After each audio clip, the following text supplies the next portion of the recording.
Right, so we're cooking the squash and you can see, I can smell, you can see that the squash is caramelizing and browning on the outside and the smell of it is different. It's a good smell, it's what you want to smell, and when it starts caramelizing and the edges of the skin start sort of toasting up and adding that texture, you can take your sharp knife and actually you can just poke 2 or 3 pieces, and you can be sure, or you can become confident that there's enough cook gone on for these. Thing is, you don't want them overcooked, you want them a bit charred. This is perfect, the edges are charred. We're now going to add the cauliflower and we're going to cook that down, and it's picking up the colour of the squash, so that's all good. And we're going to let that cook whilst we prepare these vegetables. Right, so we have the holy trinity of onion, garlic and ginger. So top and tail off, diagonal cuts, peel like so. The diagonal cut helps you find something to hold when you're peeling. I'm just glancing at this, and I'm going to cut these into petals because it's really nice for texture, plus I think it's really nice for the look of the dish as well. So bearing in mind that everything is going to go into the dish and get, you know, amalgamated, I don't want the petals too thin because they'll disappear. That'll do, because these will all break up. So we've got those prepped there. Moving on to the garlic. You want to cut down and hold the peel onto the board with the knife, like that. And then peel the garlic clove off.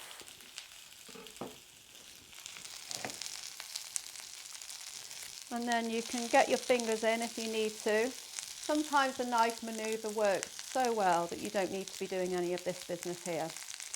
But it's given me a chance now to come over and have a look at what's occurring in this pan. Now, what I think is occurring is a little bit of charring. Yes, so you will be able to see now that the cauliflower is charring. Charring cauliflower, I think, takes cauliflower to the next level. It's an awful phrase that, but it's true. It's completely different. Gone is the sort of overcooked, cheesy, school dinners kind of horror of cauliflower cheese. Here is a totally different vegetable doing something completely different now. Right, I know that that needs another couple of minutes, but then that heat's coming off. So let's just return. Oh.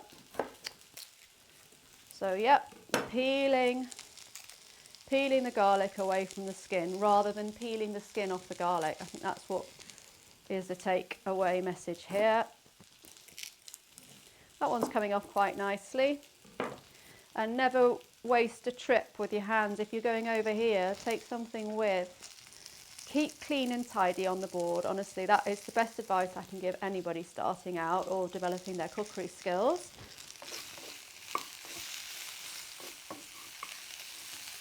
Doesn't matter what state your life's in, but your kitchen, if you're serious about making really good food, has to be clean and tidy. Right, I know now that that's done. I'm just going to stick a knife in, and you can see it's going in, but it's not silly going in, it's just going in. So that's perfect. Let's just pop that knife there, and let's get this out into here. Nice. Yummy dum-dums. Now, let's just get that off.